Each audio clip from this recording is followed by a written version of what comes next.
church na kung saan we are a church na kung saan biblical po yung aming i-share sa inyo. So, we pray na i-enjoy lang po natin ang presensya ng Panginoon sa umagang ito. Amen po ba? Excited na po ba tayong lahat na marinig? Because this is an urgent message. This is not just a message po. Kasi I know and I believe po na lahat ng nandito sa umagang ito, ang Panginoon po yung humila sa inyo. Kasi this is the right time for us to know the truth. Amen po ba? Kasi sabi nga po, when you know the truth, it will gonna set you free. So we will gonna know later on kung ano po ba yung katotohanan na yan. Amen po ba? Sige po, maaari po ba tayong tumayo at tayo manalangin sa presensya ng Panginoon? Yes, Lord, Heavenly Father, maraming salamat po, Ama, sa umagang ito, Lord God, na iyong binigay sa buhay ng bawat isa. Father, please know, O Lord God, that we are here just to glorify your name because you deserve all the highest glory and praises, Lord God, na maaari po namin bigay. Lord, ang aming buhay ay kulang pa in order na masatisfy ka. That's why, Father, we're asking for your anointing to be each and one of us. Lord, would you open our spiritual eyes, spiritual hearing, oh Lord God, to see and to hear yung katotohanan, Lord God. We rebuke all the blockage, we rebuke all the destruction of the enemy right now in the name of Jesus. And Father, you have said in your word that the heavenly angels will gonna encamp around those who fear you. Father, we are humbling ourselves before you, O Lord God, and let your heavenly angels, O Lord God, encamp around this congregation, O Lord God, so that no works of the enemy ang siyang gumalaw sa umagang ito. Father, this is for your glory in Jesus' name. Amen. Amen. So, ang ating tatalakayin po sa umagang ito ay ang ating titulo ay The Other Side of Good News. So, di ba, lagi po nating naririnig sharing the good news of salvation, di ba? Ngayon, tatalakayin naman po natin, ano po ba yung kabaligtaran ng good news? Bad news, di ba? So, ano po ba yung good news? Salvation. And then, the bad news is, there is heaven. The good news is there is heaven. And the bad news is, there is hell. Amen. So I know hindi po siya komportabling pag-usapan, but I believe na gusto rin naman po malaman ng ating Panginoon that we have to know about this. We have to know about the facts of hell. Di ba? Next slide, please. Di ba? In Mark 16:15-18, ang sabi ng Panginoon, He said to them, sige po, makibasa po tayo, "Go into all the world and proclaim the gospel to the whole creation. Whoever believes and is baptized will be saved, but whoever does not believe will be condemned. And these signs will accompany those who believe. In my name, they will cast out demons. They will speak in new tongues. They will pick up serpents with their hands. And if they drink any deadly poison, it will not hurt them. They will lay their hands on the sick and they will recover." Amen. So di ba madalas po nating naririnig na we have to share this good news of salvation kasi hindi po biro yung pinagdaanan ni Hesus Kristo, di ba? Knowing na, alam niyo po yun, He is the King of Kings and then kaisa-isa mong anak ipapadala mo dito sa mundong ito just to be tortured, just to die for our sins. Kasi ganun po kaseryoso ang bagay na ito, di ba? Kaya, di ba, tayo po mga nakakilala na, mga nag-share. Sabi niya, kasi kapag nag-share ka ng good news, they will be saved. Kasi ito po, kung maalala po natin, ito po ay si Jesus, bago siya umakyat sa langit, ito po yung pinakahuling komisyon na sinabi niya sa kanyang mga disciples or apostles for all the believers po. Kasi 'di ba, imagine kahit naman po ngayon, 'di ba, kapag may namamatay, tapos meron silang mga huling habilin, 'di ba? Ang sasabihin lamang po ng mga namamatay na 'yon, yung pinakahuling habilin ay yun yung pinaka-importante, 'di ba po? So ito po yung huling habilin na ating Panginoon, which is our great commission, na kung tayo ay nakakilala, we have to share that good news so that they will be saved. They will be saved from hell, from that place called hell. Amen po ba? So after saying this, He was taken to heaven. So ibig sabihin, hindi lamang po sinabi ng Panginoon yon sa kanyang mga disciples, sa kanyang mga apostles, sa lahat po ng mga believers. So kung ikaw ay nandirito and ikaw ay tunay na nakilala sa Panginoon, Isa po yun sa ating mga general assignments. Amen po ba? So, what is exactly is this thing called hell? Totoo po ba ito? Sino-sino po ba yung mga tao nandirito? And papaano po ba tayo makakaiwas sa lugar na ito? Next slide po. The good news is, in Matthew 10:28, ang sabi ni Jesus sa kanyang mga disciples, "Do not fear those who kill the body, but cannot kill the soul. Rather, fear him who can destroy both soul and body in hell." So, ito po, during those times na nandun si Jesus, tapos kasama yung mga disciples, ang sabi niya, parang winarningan niya yung kanyang mga disciples na darating yung oras na dahil sinusunod niyo ko, na dahil nag-share kayo ng good news of salvation, ito yung mangyayari sa inyo. Pero, ang mangyayari sa inyo, di ba, nakukulong sila, nabubugbog sila, di ba, nangamatay nga sila dahil sa pag-share ng good news of salvation. But the good news is, sabi niya, ito yung warning ko, but I am encouraging you, huwag kayong matakot kasi mapapatay lang naman yung katawan ng lupa mo eh. Amen po ba? Kasi kapag namatay ka, temporaring sakit, temporary lang yon. But the good news is, after they have died, kung ikaw ay totohanang tumanggap sa ating Panginoon, doon naman sila pupunta sa heaven.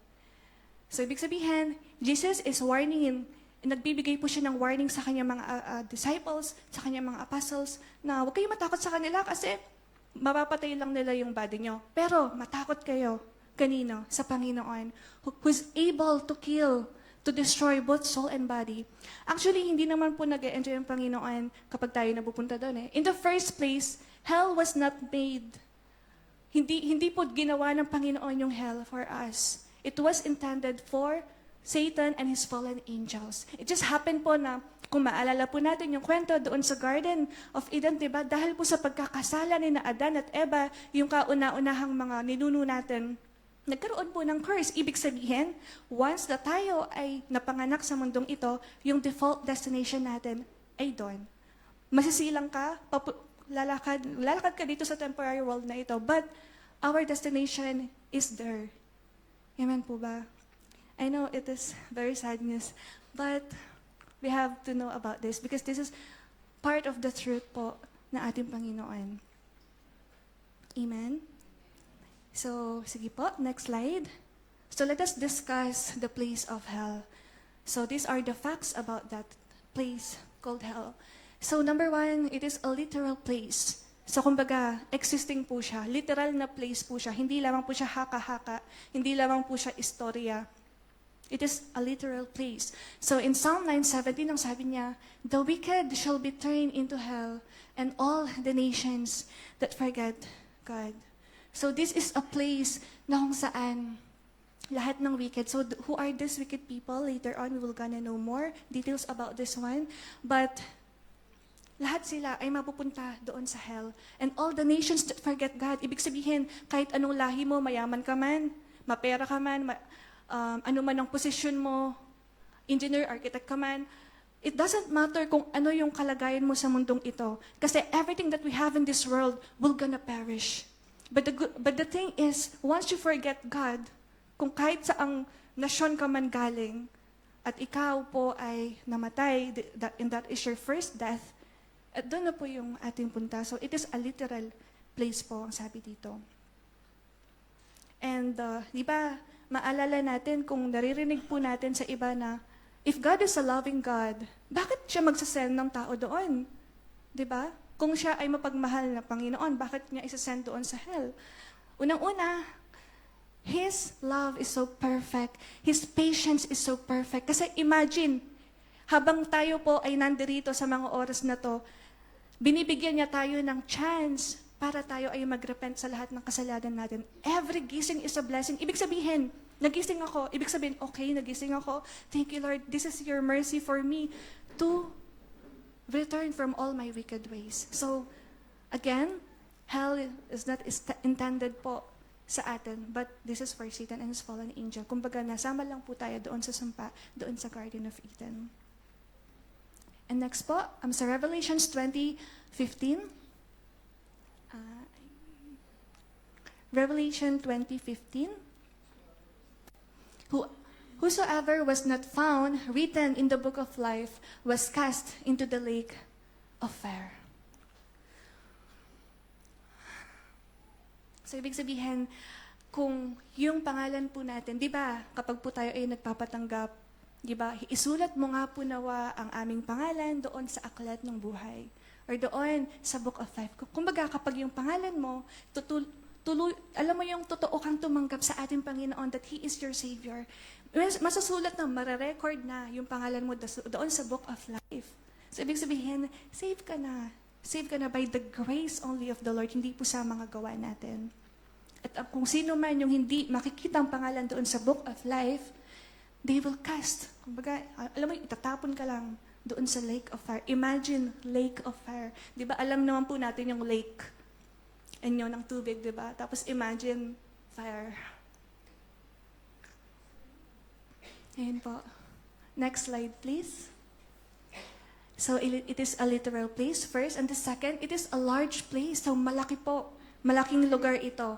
Ang sabi sa Isaiah 5:14, therefore, hell had enlarged herself and opened her mouth without measure. And their glory, their multitude, their pomp, that he rejoiced, shall stand into it. So, ibig sabihin, expandable. So, wala pong, alam mo yun, walang limited na number of souls na pwedeng itapon doon. Hindi po ibig sabihin na, nakakota na tayo, 1 billion na, hindi na pwedeng pumasok. Hindi po. It is really, kumbaga buhay siya, for as long as may mga souls na pumupunta at pumapasok doon, nag-a-adjust siya. So, it is an expandable place po. Kasi dito, so ito, background story lang po doon sa Isaiah 5:14, ang sinasabi ni Prophet Isaiah sa mga tao. So, these are the people daw po na ang tanging iniisip lamang nila ay yung kasiyahan sa mundo. Mapera sila, party-party, inuman. Yun po yung iniisip nila. Kumbaga, ine-enjoy nila masyado yung lahat po ng kayamanan dito sa mundong ito. But the thing is, dahil marami silang sobra-sobra, marami silang mga yaman, ang sinasabi ni Isaiah, oo, marami kayong ganyan. Pero know that marami ding soul ang mapupunta sa hell kasi it is an expandable place. Kasyang-kasya kayo doon, sabi niya, sa mga wicked people dito po sa kwentong ito. So next. So it is a lasting place po. In Matthew 25:46, ang sabi niya, then they will go away to eternal punishment, but the righteous to eternal life.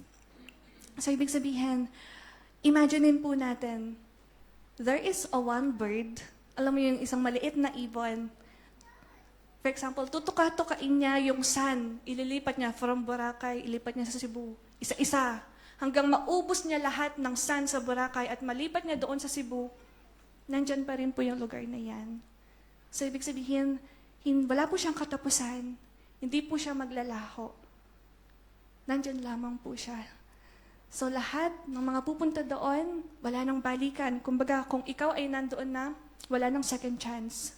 The only chance that we have is now. Kung ikaw ay nakikinig dito, nakikinig po kayo ngayon, this is the chance that we only have. Well, hindi na po doon. But, the righteous to eternal life. So doon po sa piling ng ating Ama. Amen po ba?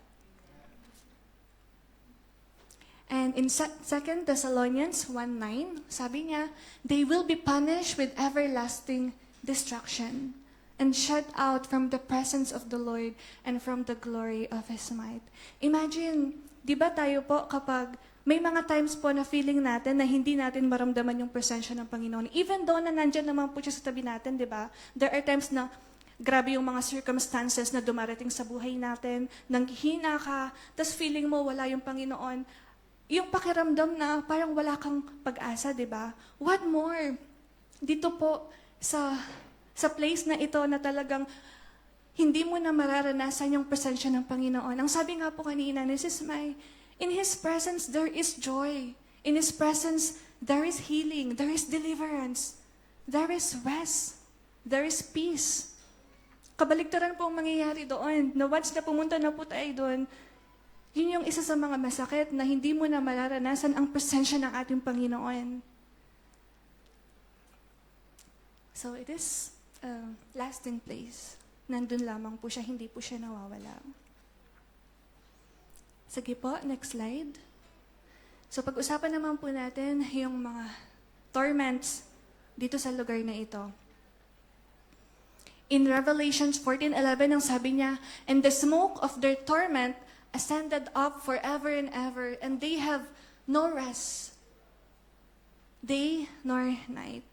Diba, sino na po dito yung nakakita ng nasusunog na gusali?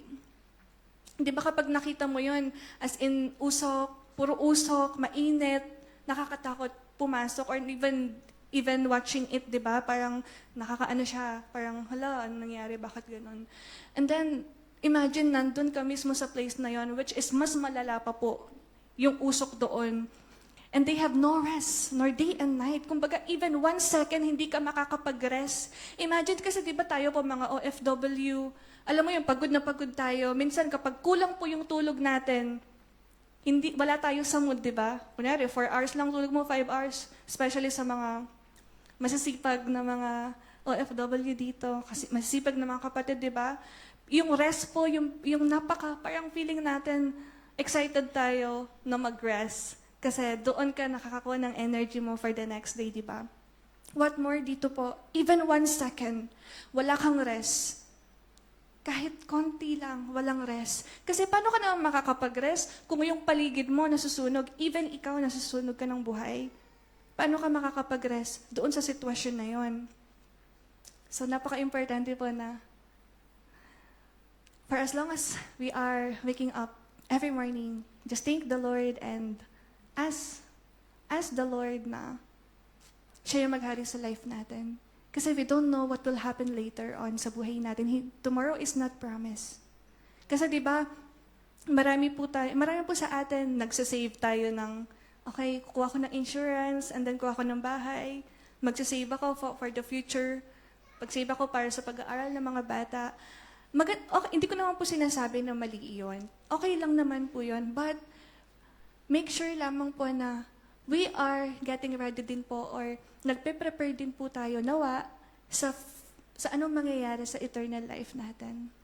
Amen po. In Revelations 20:15, ang sabi niya, "Whosoever was not found written in the book of life was cast into the lake of fire." Imagine, sino na po dito yung parang napaso? Or, alam yun, parang natalsikan ng mantika. Di ba masakit? I remember po, when I was in high school po ata yun, nagluto ako ng Payless, tapos excited akong kumain, kasi paborito ko yun. Tapos alam mo po yung dahil careless ako, pinuno ko yung mug, pinuno ko yung lalagayan. Pagkapuno, binuhat ko, not knowing na punong-puno yung sabaw. Alam mo yun, napaso talaga ako. Ang ginawa ko, dahil hindi ko na-take yung init, ginanon ko po sa nanay ko. Napagalitan naman po ako that time. But the thing is, alam mo yung konting paso lang yun, as in parang kulang na lang bubuka yung yung aking kamay. Kasi masakit talaga siya. Alam mo yung sakit nanunuot sa laman. So what more sa lake of fire? Imagine po natin, lake na punong-puno ng apoy, tapos doon ka lang, you will just be there, at wala kang pahinga na nandoon ka. In Luke 16:24, sabi niya, he called out, "Father Abraham, have mercy on me, and send Lazarus to dip the end of his finger in water and cool my tongue, for I am in anguish in this flame."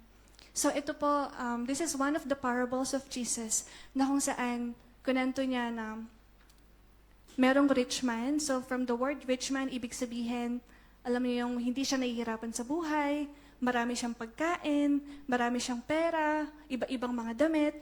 Tapos meron naman din pong si Lazarus na kung saan beggar, may mga sugat-sugat sa katawan. Tapos even yung mga sugat niya, dinidilaan ng mga aso sa daan.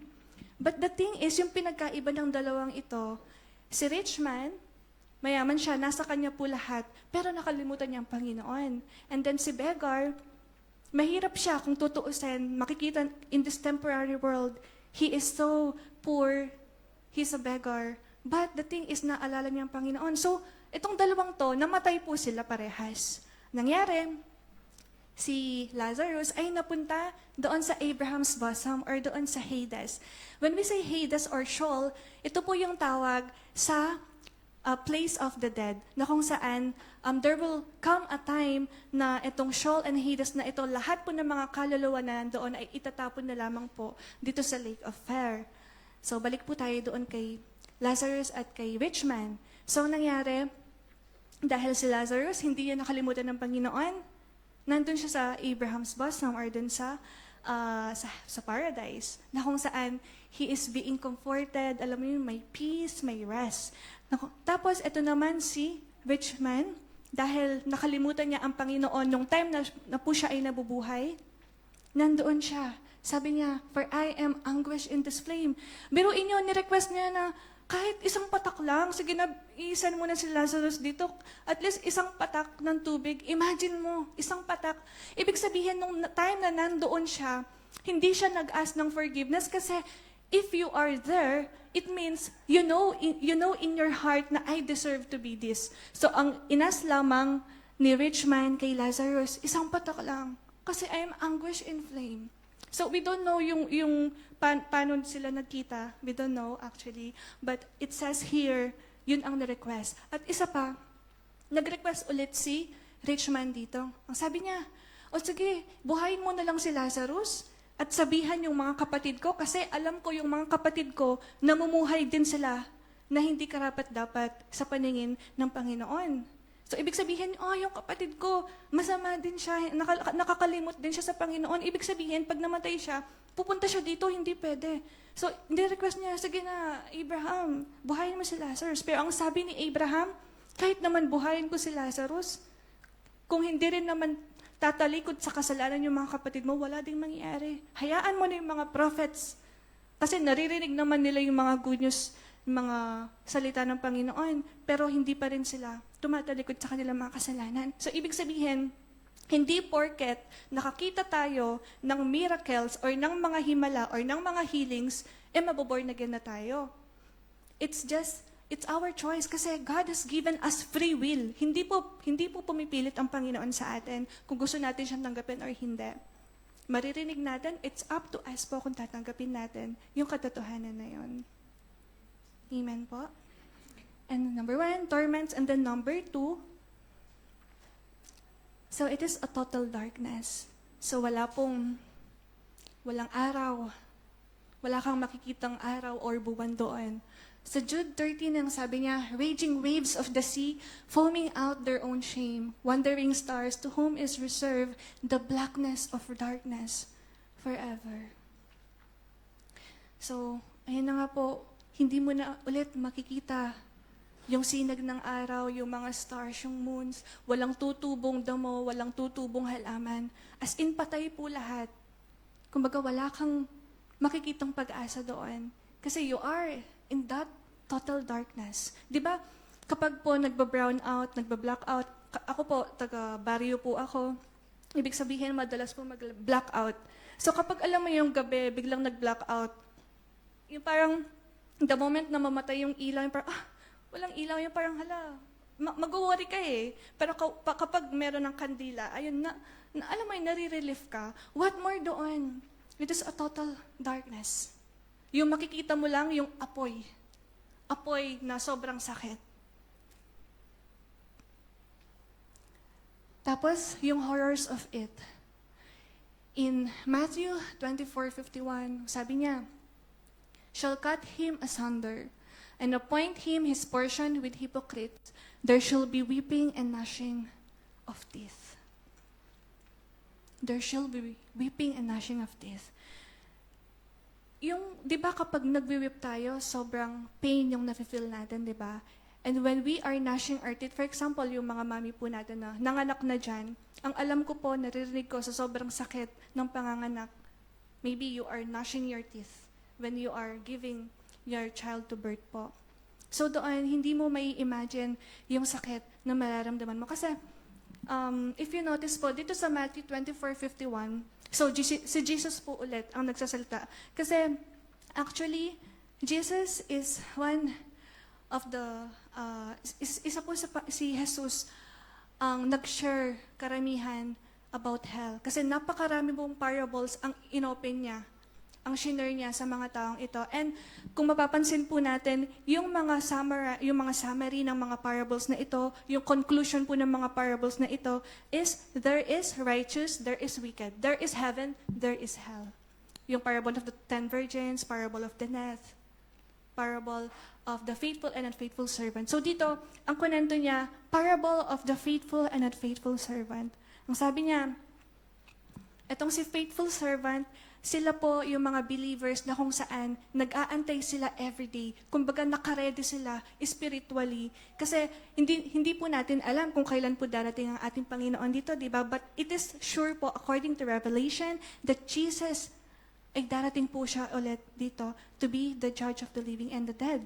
Ang sabi po dito ni Jesus, sabi niya, etong si faithful servant, lagi siyang nakahanda. Though hindi niya alam kung kailan darating ang master niya or si Jesus, inahanda niya yung sarili niya. Kumbaga namumuhay siya according to God's will, namumuhay siya in righteousness. Samantalang ito naman si unfaithful servant, kumbaga parang ano lang siya, hindi siya seryoso sa na-receive niyang salvation. Kaya ang sabi niya, and shall cut him and appoint him his portion with the hypocrites. So ito po yung mga hypocrites. Ito yung mga sinasabi na nakakilala sila. Pero alam naman po natin sa sarili natin, and especially ang Panginoon, alam niyo yung nasa puso natin. Siya lamang po ang makakapagsabi kung ikaw ay totoong nakakilala or hindi po. So sabi niya, shall cut him asunder. Di ba parang napakalala naman na ikakat siya into pieces. But this is what happened there. Kasi marami po akong narinig na mga nag-testify before. I'm not telling na totoo po ito, but I will just share it to you now. Yung mga, according po doon sa mga testimonies na narinig ko, sabi nila na kapag yung soul nandoon sa hell, yung torture nila, aside doon sa nasusunog sila, tapos paulit-ulit na nabubuhay, ginagrind po sila. Ginagrind sila na parang meat. Ginagawa silang, alam mo kung paano mo ikat yung mga baboy or manok, ganun po yung ginagawa sa mga soul na nandoon. Tapos, ito nga pong verse na ito, sabi niya, and shall cut him asunder, and appoint his portion with the hypocrites. There shall be weeping and gnashing of teeth. So, ang tanong, sino po ba tayo dito? Doon po ba tayo sa faithful servant or unfaithful servant? So, tayo lang pong nakakaalam noon. Next slide po. And then, hopelessness in it. In Mark 9:48, ang sabi niya, where the worms that eat them do not die and the fire is not quenched. Diba? Imagine po yung worms, hindi po sila namamatay. Kasi paano sila mamamatay? Kung yung kinakain nila, hindi rin namamatay. Kasi hanggat may flesh, kakain sila ng kakain. Pero dahil hindi po namamatay yung soul na nandoon, kumbaga, paulit-ulit kang nare-revive, paulit-ulit kang nare-restore, paulit-ulit mong nararamdaman yung pain na yon, kaya hindi po sila namamatay. Kasi hindi po namamatay yung soul na kinakain nila.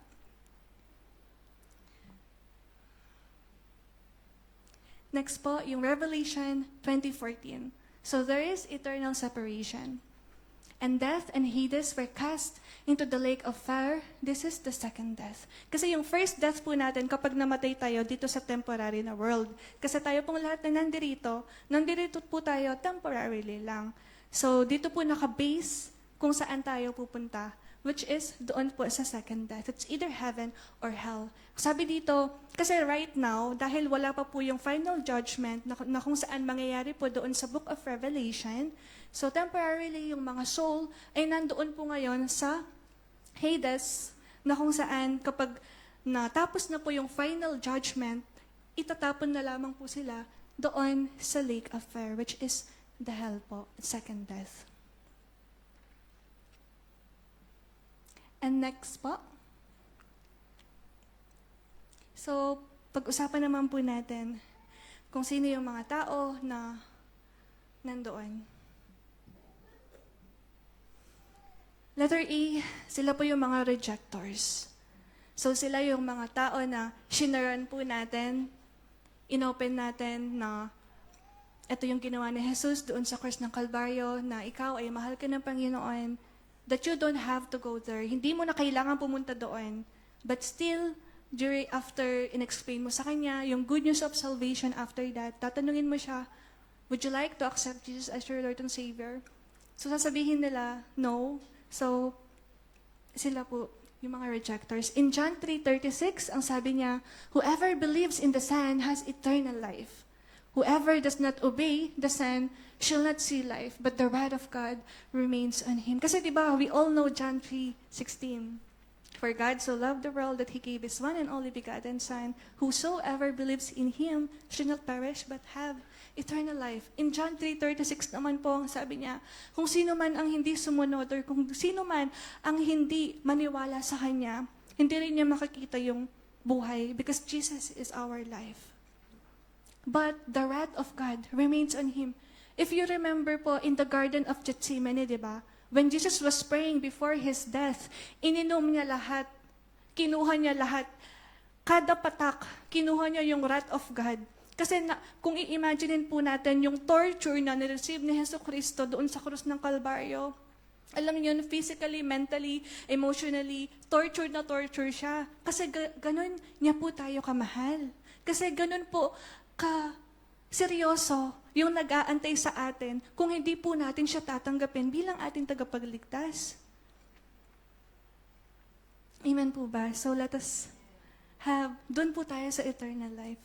Amen po? And next, so ito po yung mga reprobates or yung mga unbelievers, yung mga hindi naniniwala. In Revelations 21:8, ang sabi niya, but the fearful and the unbelieving, the abominable, the murderers, fornicators, the sorcerers, idolaters, and all liars shall have their part in the lake which burn with fire and brimstone, which is the second death. So isa-isahin po natin sila. But the fearful, so ito po yung mga tao na worry about tomorrow. Kasi di ba ilang beses pong sinabi ng Panginoon sa Bible, do not be afraid, do not worry, huwag kang matakot, huwag kang mangamba. Pero but still, nag-worry pa rin tayo. Natatakot pa rin tayo kung ano yung magiging bukas natin. Kasi yung kabaligtaran po ng fearful o yung pag-worry is pananampalataya, di ba? Ito po ay kawalan ng pananampalataya. So, hindi po nalulugod yung Panginoon kapag po tayo ay worry o natatakot po tayo sa kinabukasan. Kasi kung tunay po tayo nakakilala sa Panginoon, ibig sabihin, sinurrender mo na sa Kanya yung buhay mo, na hindi ka matatakot kung ano yung haharapin mo kinabukasan. Knowing that you are so loved by your Father. Amen po? And next, yung mga unbelieving, yung mga hindi naniniwala, kahit pa ulit-ulit na nilang mga narinig itong good news na ito, yung mga, kumbaga sarado po, meron pa rin pong veil yung kanilang spiritual eyes. Kumbaga sila po yung mga tao na namumuhay pa rin doon sa Old Testament. Hindi po nila tinatanggap na si Jesus ay namatay doon sa krus ng Kalbaryo at para maging sacrifice instead of the lambs, instead of mga hayop. And next, yung mga abominable. So, isa-isahin po natin kung ano-ano mga to. So, first, ito daw po yung mapagmata. So, ito po yung mga abomination sa Panginoon. Ito po yung nasa Proverbs 6:16-19. Isa-isahin po natin. First, yung mga proud look. So, sila daw po yung mga mapagmataas na tao. Kasi hindi po porket, alam mo yun, especially yung position natin sa mundong ito, alam mo yun, nakakataas ka, mapagmataas ka. So, hindi po nakakalugod sa Panginoon yun. Kasi sa mata ng Diyos, tayo po ay pare-parehas lang. It doesn't matter kung ano po yung position mo sa mundong ito. Kung ikaw man ang pinakamayaman, presidente ka, pero kung ikaw ay mapagmataas, hindi po accepted yon sa heaven. And next, yung mga lying tongue, or ito po yung mga sinungaling. Alam naman po natin, mga sinungaling. And next, yung the hands that shed innocent blood. So ito po yung mga mamamatay tao. Tapos, yung a heart that devises wicked imagination. So ibig sabihin, alam mo yon, kapag pala, kunwari may kaaway ka, may kaalitan ka, tapos naisip mo lang na, alam mo yun, nag-curse ka sa mind mo, hindi mo sinabi sa kanya harapan. Kumbaga, sinabi mo, ay sana, ano siya, ganyan. Hindi po pala kalugod-lugod din yan sa ating Panginoon. Though hindi mo sinabi through your words, pero naisip mo or may inisip kang masama or even may inimagine ka sa babaeng to, may inimagine ka dito sa taong ito, hindi po kalugod-lugod yun. Kaya let us always be careful, especially sa mga pinapanood natin. Kasi alam mo yung mga lumalabas po sa telebisyon or sa YouTube, yun po yung ginagawang portal ni Satan para pumasok siya sa mind natin or pumasok siya sa eyes natin. Siyempre kapag may napanood ka, tapos may na-imagine ka doon sa pinanood mo, pasok ka na doon. Unless mag-repent po tayo. Amen? And next po, yung mga paa na lumiliko po sa kasalanan, yung mga paa na pumupunta doon sa mga hindi po nakakalugod na mga lugar. And then next, false witness. Kung ikaw ay witness, tapos yung sinabi mo ay mga kasinungalingan, hindi rin po. Sa mata ng Diyos, ang sabi pa nga po niya, kasuklam-suklam ang mga bagay na to. Kasi there were times po na parang feeling natin yung mga kasalanan na to, ginagawa lang po nating normal. Sasabihin natin, tao lang ako. Yes, tao tayo. That's why we need our Savior Jesus. That's why we need the Holy Spirit to purify our hearts po. Amen po ba? And ito yung parang pinakaayaw ng Panginoon. Ito daw yung mga tao na gumagawa ng division. Sila yung mga naninira ng unity ng isang kongregasyon. So parang hate na hate po ng Panginoon yung mga tao na naninira ng kapwa. Ayan po. Tapos, sabi niya, the fornicators. So sila po yung mga tao na may ginagawa na hindi naman kasal. Tapos, yung mga sorcerers. So sila po yung mga tao na mga mangkukulam. And the idolaters. So sila po yung mga tao na sumasamba sa mga Diyos-Diyosan. Diba? We have a God who is jealous. So dahil sa sobrang pagmamahal niya sa atin, seloso din po ang ating Panginoon. So ibig sabihin, alam niyo kung meron naman po tayong access sa ating Panginoon na mag-pray, di ba ang sabi ni Jesus na I am the way. Ako yung daan sa Ama. We don't have na dumaan pa sa mga saints, sa mga santo. In the first place, every time po na nagpe-pray tayo sa mga santo, hindi naman po nila tayo naririnig. Kasi nandun po sila sa heaven, nandun po sila sa paradise. They doesn't even know kung ano yung sinasabi natin sa kanila. Kaya yung pinaka-libre na meron kang opportunity, you have the privilege to pray directly to our Father. Amen po? And all the liars shall have their part. So, ang mga tao pong ito ay may parte doon sa lake of fire, which is the second death. Amen po. And next, letter C. So, these are the religious, mga relihiyoso po. In Matthew 7:22-23, ang sabi niya, many will say to me in that day, Lord, Lord, have we not prophesied in thy name? And in thy name have cast out demons? And in thy name done many wonderful works? And then will I profess unto them, I never knew you, depart from me, you that work iniquity. Diba napakasakit pong marinig yon sa ating Panginoon?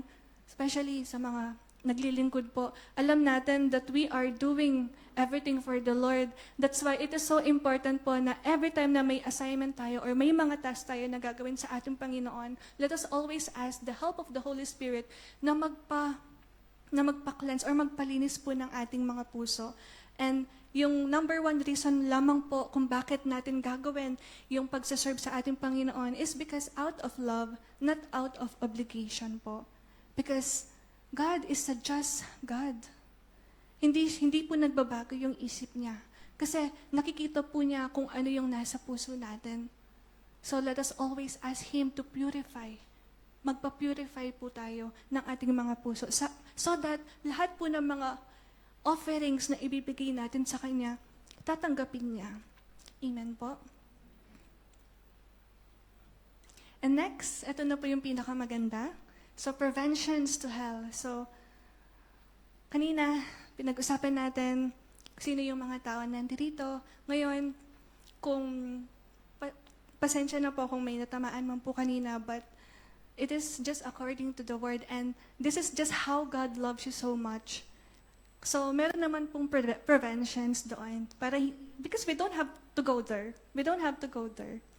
Because this is a gift sa ating Panginoon. This is one of the best gift ng ating Panginoon. Libre po ito.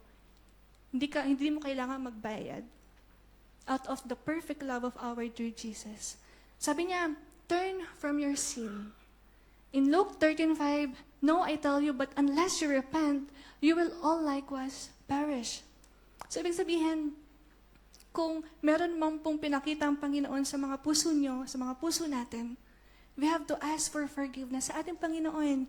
Ibig sabihin na tinatanggap natin, we are accepting that we are sinners. Wala naman po talagang perfect. We are all sinners in the first place. That's why Jesus died on the cross. Di ba yung kinanta po natin kanina, Amazing Grace? Grabe po yung grace ng ating Panginoon. Imagine, pinadala niya yung anak niya para mamatay.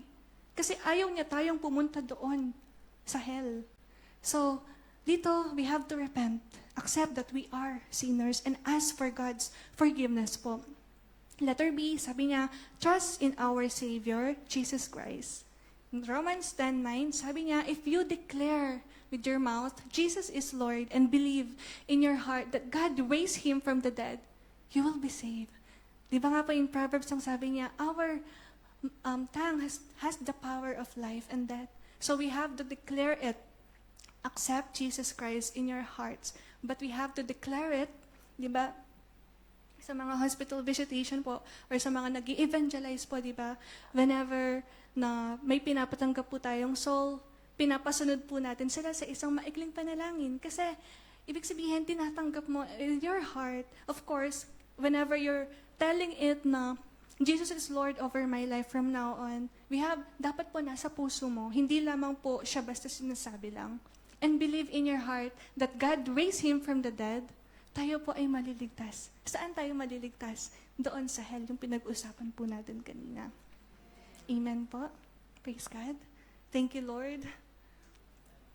And for our last slide po, ang conclusion natin, in Job 33:28, ang sabi niya, God has delivered me from going down to the pit, and I shall live to enjoy the light of life. Amen. Amen. Thank you, Lord. Kasi, imagine, kung hindi namatay si Jesus doon sa krus ng Kalbaryo, lahat po tayo dito, doon na yung punta natin eh. Yung last breath, yung huling hininga natin dito sa mundong ito, yun yung magiging unang hininga natin doon. But praise be to God for His perfect love. Praise be to God for His patience. Imagine, araw-araw niya tayong ginigising kasi every gising is a blessing po eh. Kung ginigising tayo every day, ibig sabihin, child, ginising kita. This is your time na mag-repent. This is your time na tanggapin ako bilang iyong tagapagligtas. Hindi mo na kailangan pumunta doon. This is my offer to you. Just receive me in your hearts. Receive me with all your hearts. Accept that you are a sinner. Kasi yung mabuting gawa, hindi po tayo maliligtas ng mabuting gawa eh. For example, all your life, gumagawa ka ng mabuti sa kapwa. Ang tanong, nagsinungaling ka na ba? Isang sin lang, doon ka na agad. Amen po ba? So I pray po na tumimo sa puso ng bawat isa yung salita ng Panginoon ngayon. Hindi po siya basta salita lang niya, but this is His urgent call po sa buhay ng bawat isa. So, if everyone po dito, na nandito, sa mga oras na to, who wants to accept Jesus as His Lord and Savior, you can, magpipray po ako, and then you can follow po with your hearts. Amen po. Sige po, tumayo po tayo at tayo po ay mag-close na. Yes, Lord. Heavenly Father, maraming salamat po, O Lord God, that you have died. You have died on the cross of Calvary. Because of your perfect love, O Lord God. Because of your perfect love towards me, a wretch, isang makasalanan, O Lord God. Tinanggap mo ako. At ikaw ay patuloy na nag-aantay in order for me to accept you. Father, at this very moment, I believe that I am a sinner and I need a Savior. That's why, Father, forgive me for all my sins. Patawarin mo ko, Lord God, sa lahat ng mga kasalanang nagawa ko, mula pa doon sa umpisa hanggang sa kasalukuyan. Lord, tinatanggap kita bilang aking tagapagligtas, bilang aking Diyos. Pumasok ka mo nawa sa aking puso. Pumasok ka, mamuhay ka sa aking puso, O Lord God. Tanggapin mo ako nawa sa iyong kaharian at isulat mo nga po nawa, O Lord God, ang aking pangalan doon sa aklat ng buhay. Simula ngayon, Lord God, ikaw na po ang maghahari sa buhay ko, magpakailanman. Thank you, Father. In Jesus' name. Amen. Amen. Thank you, Lord. Palakpakan po natin muli ang ating Panginoon.